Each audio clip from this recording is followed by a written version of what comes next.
So, let's talk about James Earl Ray. The official story is simple. He was a racist, a small-time crook. He escaped from prison, he hated Martin Luther King Jr. and everything he stood for. So, he bought a rifle, rented a room across from the Lorraine Motel in Memphis, and on April 4th, 1968, he shot and killed the most important civil rights leader in American history. He fled, was hunted across the world, and was finally caught. He confessed. Case closed. James Earl Ray was the lone assassin. But what if that's not the whole story? What if it's not even close? The question that has haunted this case for over 50 years is a simple one. Was James Earl Ray a patsy? Was he a pawn in a much larger game? A fall guy set up to take the blame for a crime he may not have even committed? To understand this, you have to look past the easy answers. You have to look at the man, the evidence, and the endless, nagging questions that just won't go away. First, who was James Earl Ray? He wasn't a mastermind. Everyone who knew him agreed on that. He was a drifter, a petty thief, a burglar. He'd spent a good chunk of his adult life in prison. He wasn't political. He wasn't part of any major hate groups. He was a follower, a guy who did what he was told, someone easily manipulated. He wasn't known for his marksmanship. He wasn't known for being a planner. In fact, his criminal career was a string of clumsy mistakes. He was the kind of guy who'd rob a grocery store and leave his wallet behind. Does that sound like a man capable of planning and executing the assassination of a major public figure, then orchestrating a sophisticated international escape? For many, it just doesn't add up. And then there's the escape from prison in 1967, a year before the assassination. Ray escaped from the Missouri State Penitentiary. Not by himself, he had help. But after he got out, something strange happened. This lifelong loser who never had 2 nickels to rub together suddenly had money. Lots of it. He bought a car in 1966, Ford Mustang. He traveled all over the country and even into Mexico. He paid for dance lessons, he paid for bartending school, he even had cosmetic surgery, a nose job to change his appearance. Where did all this cash come from? Ray always said it came from a man he met in Montreal, a mysterious figure, he only knew his role. This is where the official story starts to fray. Raoul is the ghost in this machine. According to Ray, Raoul was his handler. He was the one giving the orders and providing the money. So Raoul told Ray to buy guns. He told him to go to Atlanta, where Dr. King lived. He told him to go to Memphis. Ray claimed he was just a delivery boy, a smuggler, running guns and other items for Raoul's operation. He said he bought the rifle, a .30-6 Remington Game Master, because Raoul told him to. He said he rented the room at the boarding house across from the Lorraine Motel because Raoul told him to. Here Ray insisted he was never the triggerman. He thought he was part of a gun-running deal, and that he was being set up to be in the wrong place at the wrong time. The government said Raoul never existed. They claimed he was a fiction, an invention by Ray to cover his own guilt. But Ray's story about Raoul never wavered for 30 years. He gave descriptions. He helped investigators create sketches, and there were little bits of evidence that suggested he wasn't just making it all up. A man matching Raoul's description was reportedly seen with Ray at various times. But the FBI could never find him. Or maybe they never really looked. If Raoul was real, the entire lone gunman theory collapses. If Ray had a handler, then there was a conspiracy. Let's look at the crime scene itself. The shot, according to the official report, came from the bathroom window of the boarding house where Ray rented a room. But did it? Several witnesses at the Lorraine Motel thought the shot came from a different direction. They pointed to a thicket of bushes on a grassy knoll near the boarding house, not the building itself.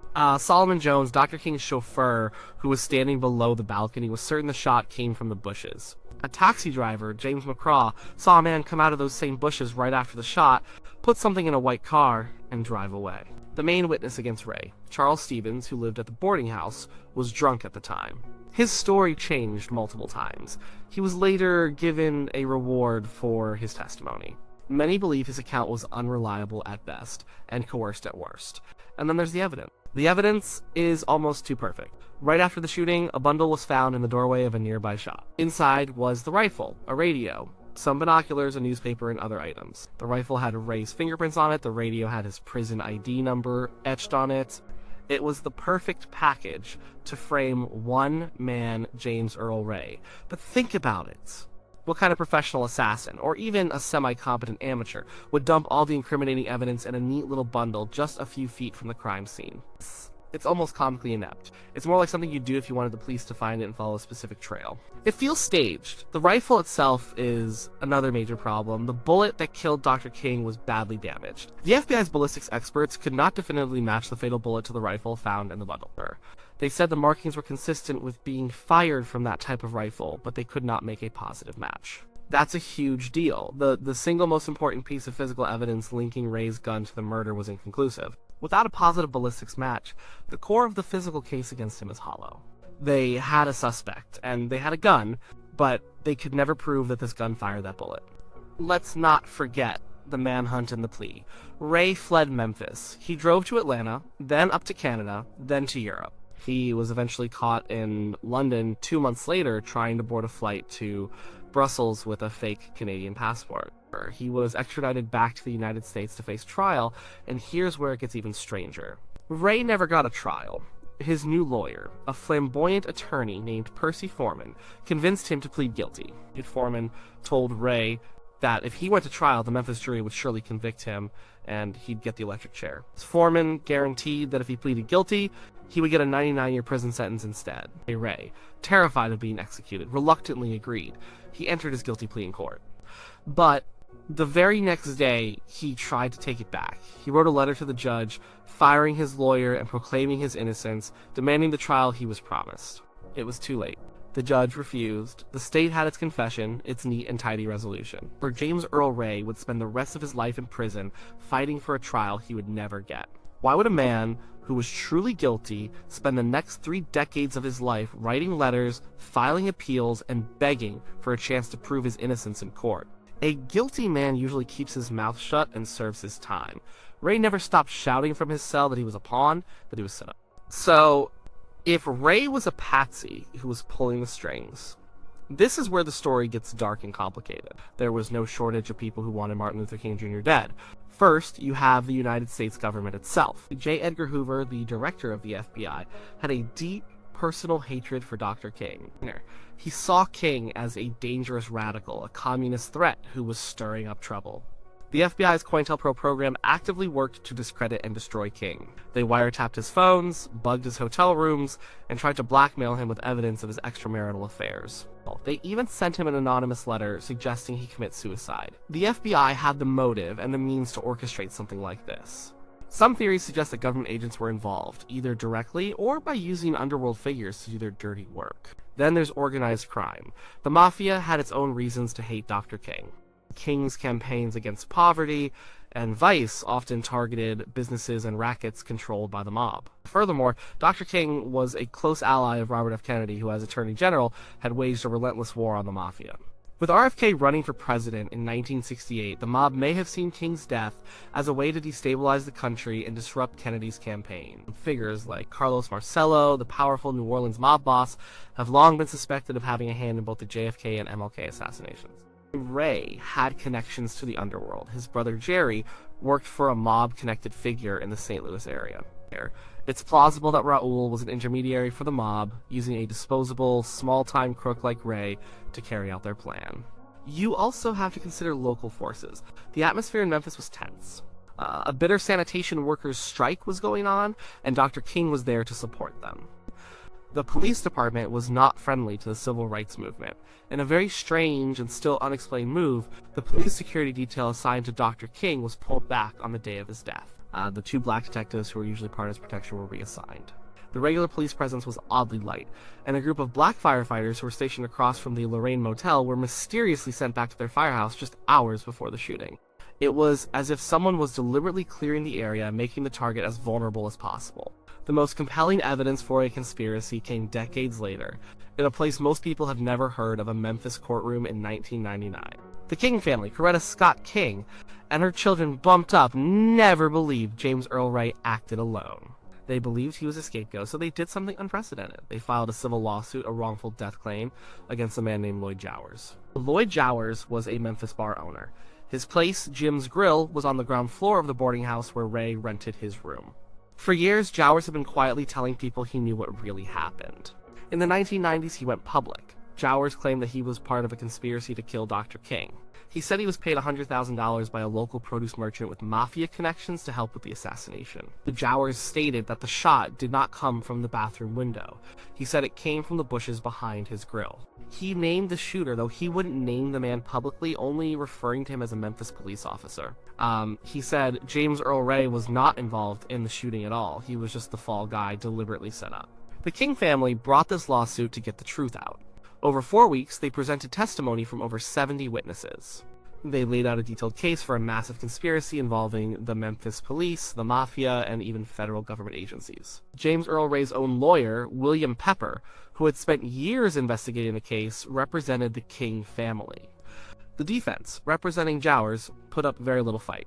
The verdict was stunning. The jury, made up of 6 black and 6 white citizens of Memphis, deliberated for only an hour. They found Lloyd Jowers and other unknown co-conspirators responsible for the assassination of Martin Luther King Jr. In the eyes of a U.S. court of law, a conspiracy was proven. After the verdict, Coretta Scott King held a press conference. She didn't sound triumphant. She sounded relieved. She said, "The jury was clearly convinced by the extensive evidence that was presented during the trial that in addition to Mr. Jowers, the conspiracy of the Mafia, local, state, and federal government agencies were deeply involved in the assassination of my husband. The jury also affirmed overwhelming evidence that identified someone else, not James Earl Ray, as the shooter, and that Mr. Ray was set up to take the blame." The King family got their answer. They believed James Earl Ray was a patsy. A jury of 12 citizens listened to the evidence and agreed with them, and yet the official story has never changed. The U.S. government, after a brief reinvestigation, dismissed the findings of the Jowers trial. They continue to maintain that James Earl Ray was the lone killer. The history books still tell that simple, clean story. It's easier that way. A lone, racist madman is a random tragedy. A conspiracy involving elements of the government, the police, and the Mafia to assassinate a Nobel Peace Prize winner is something else entirely. It's a story that's much harder to accept because it means the system itself, the one meant to protect its citizens, was rotten to the core. So, was James Earl Ray a patsy? Let's look at what we know for sure. He was a small-time criminal who suddenly came into a lot of money. He was guided by a mysterious figure named Raoul, who the government says never existed. The key witness against him was an unreliable drunk. Other witnesses pointed to a different location for the shooter.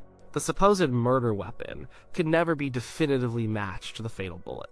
The evidence was dropped at the scene in a way that seemed almost designed to be found.